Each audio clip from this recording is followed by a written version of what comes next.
Iniciamos el día de hoy con la lección número 5 titulada La fe que salva, de la serie que estamos adelantando sobre la carta a los romanos. Por favor, recuerden que nosotros tenemos la distinción, hacemos la distinción, y esto aplica para todos. Si nosotros no logramos hacer esta distinción, pues no vamos a comprender la carta a los romanos ni la doctrina de la justificación. Es la distinción de justificación y santificación. Recuerden que la justificación es la obra de Dios por nosotros,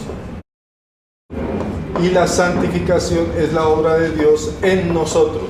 En la justificación Dios dispuso que la salvación sea por fe, eso lo vamos a ver. Pero hay otro asunto que habíamos visto sobre la justicia de Dios. Entonces, esta distinción que tenemos que hacer, que vemos que hay en la Biblia sobre justificación y santificación, vemos que tiene un fundamento en la justicia de Dios. Entonces yo podría construir un edificio, tenemos la justicia de Dios como cimiento, como base. Sobre esa base nosotros tenemos la justificación. A su vez, la justificación es base de la santificación. Este es el orden. Y lo llamativo es que la justicia de Dios, sabemos que la justicia de Dios es un atributo de Dios. Todo esto se basa en una cualidad divina. Porque Dios tiene esa cualidad, es que puede haber justificación y santificación. Entonces, la justicia de Dios tiene que ver con el Padre, justificación con la obra del Hijo en la cruz, la santificación con la obra del Espíritu Santo. Toda la Biblia es trinitaria. En tiempos de la iglesia primitiva, los padres de la iglesia y los concilios tenían tan clara la base trinitaria que ellos creían que los que no creían en la Trinidad no se salvaban. La Biblia sí dice que que los herejes van al infierno, eso lo dice la Escritura. En la iglesia primitiva creían que dentro de esos herejes, los que rechazan la Trinidad no eran salvos, no eran creyentes, los llamaban herejes. Y de hecho, rechazar la Trinidad es colocar una nube sobre todo esto, sobre la doctrina de la salvación, sobre cómo se predica la salvación, cómo se predica el Evangelio. Entonces, yo creo que los padres de la iglesia tenían razón en ese dictamen que hacían sobre la herejía y sobre los que rechazan la Trinidad. Ahora sí entra el tema de hoy, el tema de la fe. Vemos que hay fe en relación a la justificación y hay fe en relación a la santificación. De hecho, Romanos 1:17 dice que habla de fe en fe. Dice que de fe en fe o por fe y para fe. Nos está indicando esta división básica que tiene la Escritura entre justificación y santificación. Las características, como ya vamos a ver en la Escritura, de la fe en la justificación son diferentes de la fe en la santificación. Esta fe la podemos llamar la fe que salva. También la podemos llamar la fe justificante. Pero la expresión más famosa es la fe sola, que en latín se escribe sola fide, y era una de las principios de la Reforma, la sola fide. En contraste, la fe de la santificación es una fe que no está sola, sino que esta sí está acompañada de obras, y debe estar muy acompañada de obras, de multitud de obras, que podríamos llamar en este caso la fe santificante. Pero el tema de hoy es la fe que salva, es decir, la fe sola, es el tema que tenemos que tratar en esta mañana. Primero que todo, miremos la importancia que da la Escritura a la fe. Veamos Mateo 21:32. Vino a vosotros Juan en camino de justicia, y no le creísteis, pero los publicanos y las rameras le creyeron, y vosotros, viendo esto, no os arrepentisteis después para creer. Esas palabras, ¿quién las pronuncia? Jesucristo. Miren el lugar que le coloca la fe. Jesucristo no dice que fue el bautismo, no colocó el bautismo, coloca la fe. Ahora miremos por favor Mateo 9:22. Jesús, volviéndose y mirándola, dijo: ten ánimo, hija, tu fe te ha salvado. Y la mujer fue salva desde aquella hora. Tu fe te ha salvado. Entonces miren el papel de la fe. El papel de la fe es importante. El papel de la fe es servir de canal. Marcos 5:34. Le dijo: hija, tu fe te ha hecho salva, ve en paz y queda sana de tu azote. La escritura está llena de apreciaciones de esas, que son apreciaciones del mismo Señor Jesucristo, donde presenta la fe, la coloca en un lugar importante. Dentro de los evangelistas, el evangelista que más menciona la palabra creer, es decir, que más menciona la fe, es Juan. Y lo podemos ver en Juan 3 a partir del verso 14. Juan 3:14. Como Moisés levantó la serpiente en el desierto, así es necesario que el Hijo del Hombre sea levantado. Y el verso 15 que dice: Para que todo aquel que en él cree no se pierda, mas tenga vida eterna. El que cree tiene la vida eterna, ¿se dan cuenta? La vida eterna, ¿quién la da? La da el Padre, Él es el que la da, pero hay un medio que es la fe, es un canal. El canal, algunos han llegado a sugerir que Dios premia la fe. No, Dios no premia la fe, no es por los méritos de la fe, es por los méritos de Cristo. La fe es apenas un canal. Entonces algunos teólogos han usado una palabra muy interesante. La fe es un canal vacío. Un canal, pues lo que hace es transportar algo, servir de conducto, de instrumento, pero el canal en sí mismo es vacío. El canal no tiene mérito. Es una forma de decir que la fe no es meritoria en sí misma. Ahora, ¿qué dice el verso 16? De tal manera amó Dios al mundo que ha dado a su Hijo unigénito, para que todo aquel que en él cree no se pierda, sino que tenga vida eterna. El verso 18. El que en él cree no es condenado, pero el que no cree ya ha sido condenado, porque no ha creído en él, en el nombre del unigénito Hijo de Dios. Verso 36. El que cree en el Hijo tiene vida eterna, pero el que se niega a creer en el Hijo no verá la vida, sino que la ira de Dios está sobre él. Saltemos al capítulo 4, verso 42. Y decían a la mujer: ya no creemos solamente por tu dicho, porque nosotros mismos hemos oído y sabemos que verdaderamente este es el Salvador del mundo, el Cristo. Ahora pasemos al capítulo 5, verso 24. De cierto os digo, el que oye mi palabra y crea al que me envió, tiene vida eterna, y no vendrá a condenación, mas ha pasado de muerte a vida. Bien, si el bautismo fuera el instrumento de la salvación, entonces todos estos versos que habíamos hablado no habrían mencionado la fe, porque es que el niño ni siquiera ejerce la fe, sino que hubiera sido el bautismo que induce o que produce la regeneración. Diciendo, la Biblia habla de creer y la Biblia habla del bautismo. Entonces hay que mirar qué lugar ocupa la fe y qué lugar ocupa el bautismo. Pero entonces lo que estamos viendo en Juan y en las palabras del mismo Señor Jesucristo cuando hablan de la salvación, ahí están colocando el elemento de la fe como el instrumento. Y en todos esos textos que hemos estado viendo, el bautismo no aparece. El bautismo estaría en el campo de la obediencia,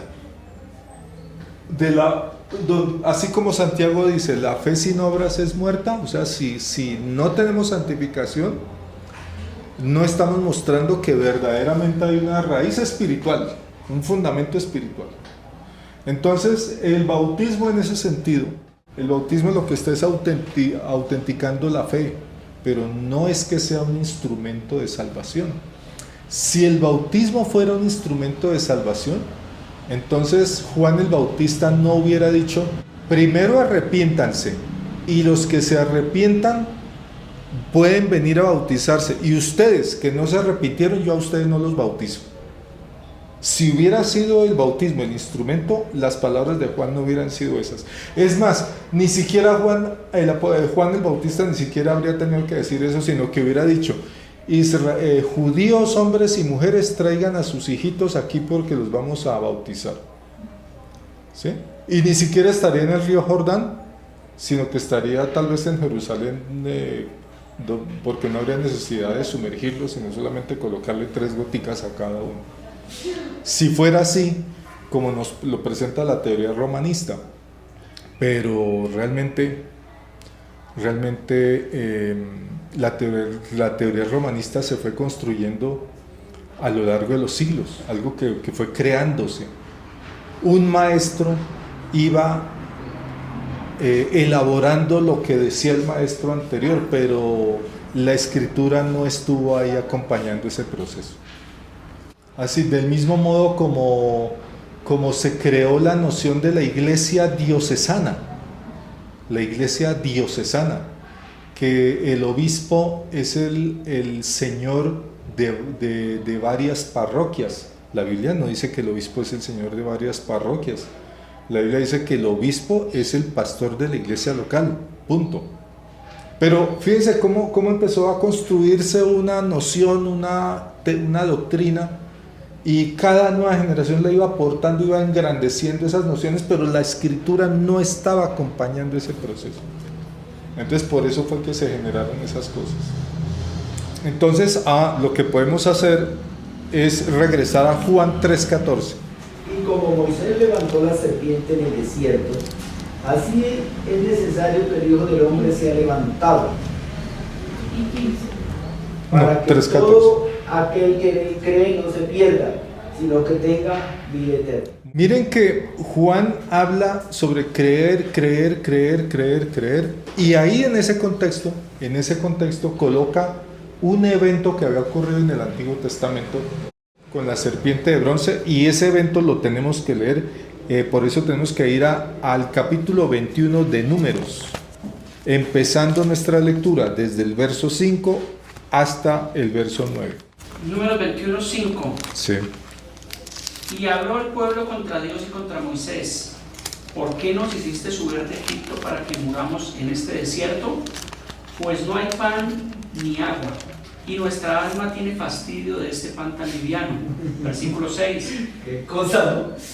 Y Jehová envió entre el pueblo serpientes ardientes que mordían al pueblo, y murió mucho pueblo de Israel.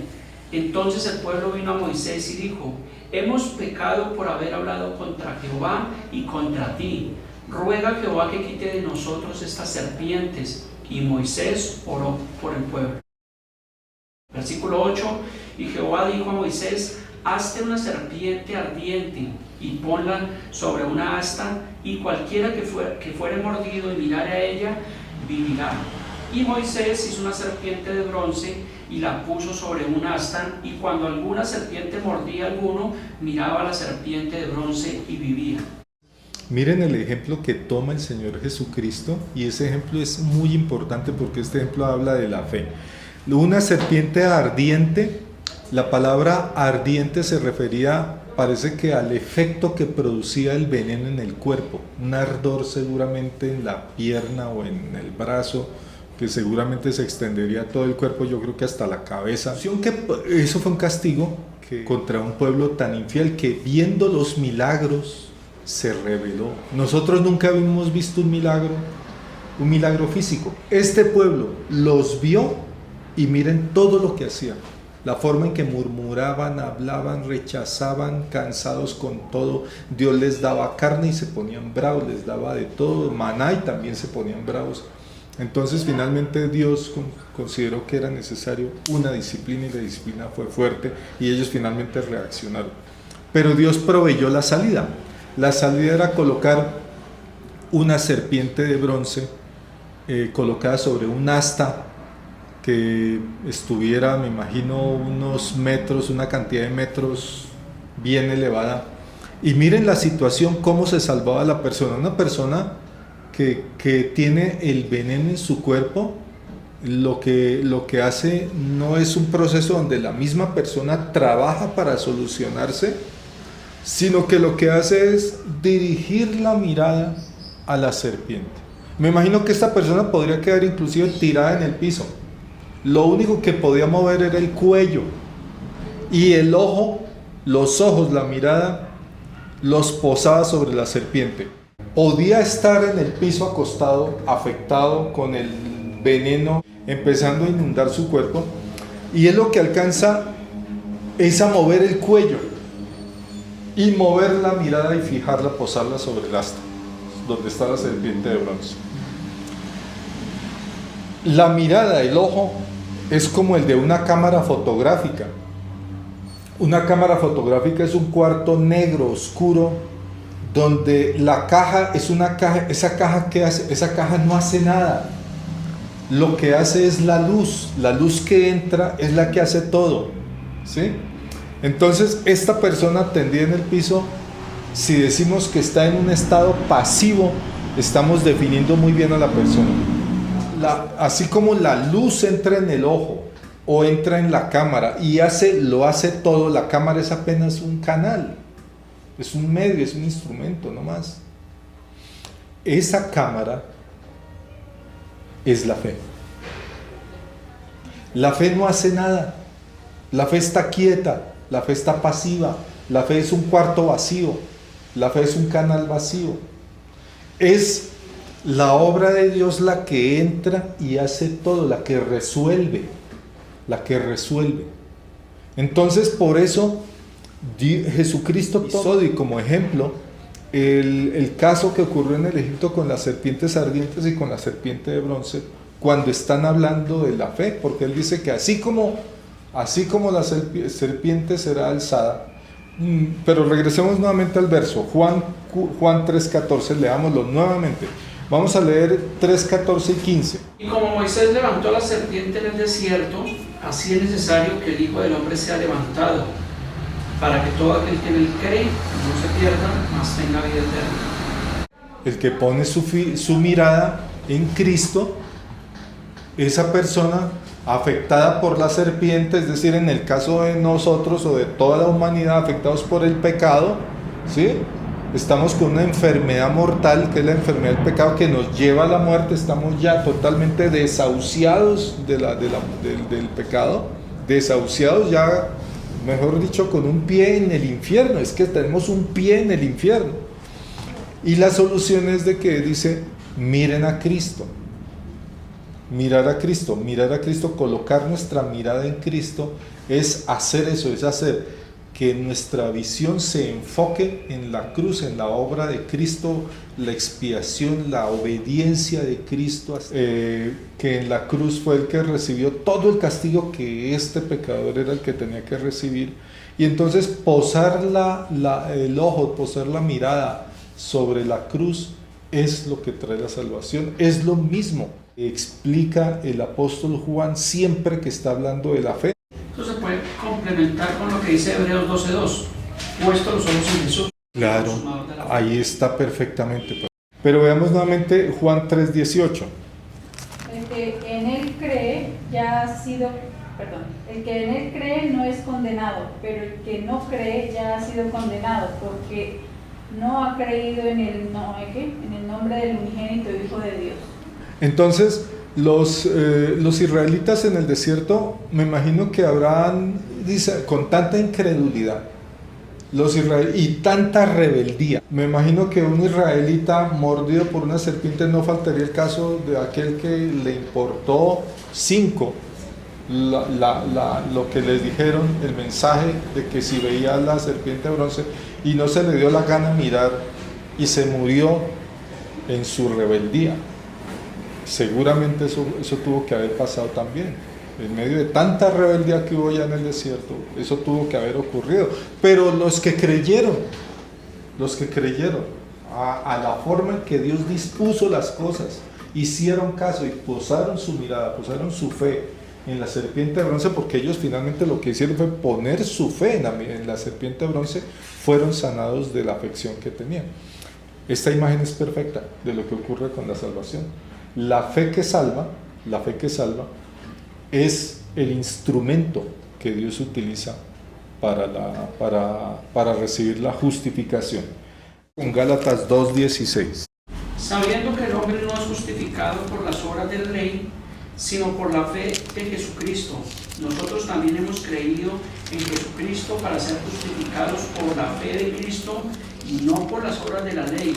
Por cuanto a las obras de la ley, nadie será justificado. Nadie será justificado. ¿Cuál es el instrumento? ¿Cuál es el instrumento? ¿Las obras de la ley? ¿O el oír con fe? En este caso se coloca el órgano del oído, ¿no? El oír con fe, que es otra ilustración, así como nosotros decimos que ver a Cristo, ver la serpiente de bronce, esa es otra ilustración. El oído es pasivo, igual que el órgano de la vista, totalmente pasivo. Es la onda la que hace todo, la que... La fe es por el oír y el oír por... Perfecto, pastor, encajó perfectamente. Entonces son el órgano de la vista, el órgano del oído, son colocados, son presentados aquí como ilustraciones de lo que ocurre con la salvación, con el medio, el instrumento de la salvación. Y nótense que ahí estamos pasivos, estamos quietos. ¿Por qué? Porque es que somos una persona entre herida y muerta, que apenas puedes voltear la cara y mirar a la serpiente de bronce. Eso somos nosotros. Apenas no tenemos aliento, sino apenas para hacer eso. Vamos a ir a Romanos y vamos a encontrar que la característica, digamos, la característica primordial de la fe que salva, y lo vemos en Romanos 3:28. Concluimos pues que el hombre es justificado por fe sin las obras de la ley. Miren, y es una conclusión. Y esas palabras del apóstol Pablo, caramba, cuando él lo dice, cuando el apóstol Pablo dice concluimos, es una conclusión. El hombre es justificado por la fe sin las obras de la ley. O sea, está la fe, pero no están las obras de la ley. Y entonces por eso los teólogos la han llamado la fe sola, porque está sin las obras, no está acompañada. Si no está acompañada de las obras de la ley, entonces está sola. Por eso se le llama la sola fe. La fe que salva es la fe sola. ¿Sí? Sí, señor. Sí, la fe sola, pero resulta que en la fe, para poder cumplir con esa fe, básicamente los dos mandamientos que reemplazaron a los otros 10, que cuáles son: amarás a Dios sobre todas las cosas y amarás a tu prójimo como a ti mismo. A ver, en eso se resume toda la ley. Entonces, intrínsecamente sí podríamos decir que el creer en Jesús nos implica que tenemos que referirnos a la ley. Y lo voy a decir porque cuando a Jesús lo increpan y los fariseos, él les dice que ellos no creen en él, aunque han leído a Moisés. Según ellos que han leído a Moisés, si Moisés y los profetas, ¿de quién hablan? De mí. Entonces, ¿qué pasa? Que de todas maneras creo yo, esto es personal, que sí hay que meterse, si bien no a cumplir los mandamientos como una cosa externa. Muy buena su apreciación. Frente a esa apreciación, 2 puntos. Primero es que Romanos 3:28 es una conclusión sobre la doctrina de la justificación, es la conclusión, y en esa conclusión se expresa claramente, nítidamente, que es por la fe sin las obras de la ley, punto, 0 palabras. En el tema que usted comenta, que es el tema del cumplimiento de la ley, de toda la ley, que es amar a Dios y amar al prójimo, que todo eso se resume en el amor está aquí, en esta parte. Está aquí. Nosotros tenemos la justificación, que es por la fe sola. Por la fe sola. ¿Qué es la fe sola? Es ese instrumento, ese canal donde el israelita apenas alcanza, antes de morirse, alcanza a ver la serpiente de bronce. Y él está totalmente pasivo, él no está haciendo ninguna obra de la ley, es que está totalmente pasivo, porque es que el mismo problema que él tiene en su cuerpo no lo deja. ¿Qué es el problema que tenemos aquí nosotros con el pecado? que por el pecado somos muertos espiritualmente. Nosotros apenas lo único que podemos hacer es voltear, girar el cuello para dirigir la mirada, que eso no tiene ningún mérito. El mérito es el mérito de Cristo, es la solidaridad de Dios de entregar a su propio Hijo. ¿Quién entrega a su propio Hijo por un enemigo? Nadie lo hace.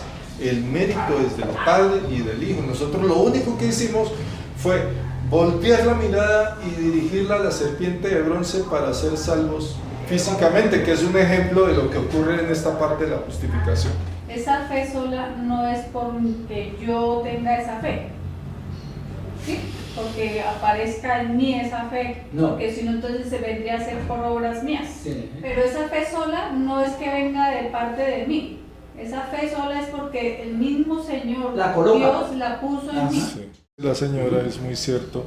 En Efesios 2, 8 y 9 dice que la fe es un don de Dios. Sí, un regalo. Hasta un don de Dios. ¿Por qué? ¿Por qué hasta la fe tiene que ser un don de Dios? Porque es que ya habíamos visto en la primera parte de Romanos que el hombre está muerto espiritualmente. O sea, hasta la fe. Dios solucionó hasta eso, porque es que no había... Porque uno piensa que la fe es, sí, en mi fe yo fui la que creí, Sí. yo, pero no soy yo, es el Señor el que puso en mí esa fe, ¿no? Y por eso un teólogo lo definió con unas palabras muy, muy bellas. Hay teólogos que cuando explican muy bien las cosas son poetas. Y de eso se trata la teología, de eso se trata. Por ejemplo, un teólogo que dijo, no hay camino del hombre a Dios. Lo que hay es camino de Dios al hombre. Ahí está, muy bonito. Pablo concluye que es por la fe sin las obras de la ley, como dice Romanos 3:28. Pero si nosotros seguimos adelante en Romanos 4:5, encontramos que Pablo vuelve a sigue ampliando el tema, amplía la argumentación. Entonces Romanos 4:5 dice lo siguiente: mas al que no obra, sino cree en aquel que justifica al impío, su fe le es contado por justicia. Comentarios sobre ese verso. Las obras son ahora el resultado de decir que amamos a Dios, de que tenemos temor de Dios. Sí. Y obviamente, pues obviamente es un equilibrio, ¿no? Pues si decimos Sí. que somos creyentes, que amamos a Dios, pues tenemos que dar buenos frutos, que son obras, aunque no somos salvos por esas obras, pero sí obviamente es el equilibrio del fruto, porque si digo que amo a Dios y voy a la iglesia, pero tengo inconvenientes con mi esposa, con mis hijos, soy un mal trabajador, pues ¿a dónde está la fe? Esa ya es la santificación. Ya donde ahí sí tienen que estar las obras. Si no están las obras aquí, si no hay santificación, si no están las evidencias, entonces es porque la persona no ha tenido la justificación. Si no está caminando por el camino, es porque no entró por la puerta. Aunque haya tropiezos, porque yo creo que la parte de la santificación es lo más complicado, bueno, por lo que ya nos toca hacer nosotros, ¿no? Digamos, cumplir con obediencia, con demostrar ese amor hacia Dios, es lo complicado, porque la naturaleza de uno es siempre hacer lo que a uno se le antoja. Sí. Y no quiere uno obedecer o le cuesta. Sí, así es. Podemos pasar a Romanos, el siguiente verso, Romanos 4:6. También David habla de la bienaventuranza del hombre a quien Dios atribuye justicia con obras. Sin obras. ¿Cómo? Sin obras. Perdón que yo leí mal, con obras. No, es sin obras, perdón, leí mal, disculpen, pido disculpas. Ya está claro que la justificación es por la fe sola, y las obras, y eso sí lo veremos más adelante, las obras acompañan la fe en la santificación. Entonces eso es todo, mis hermanos, gracias por su atención.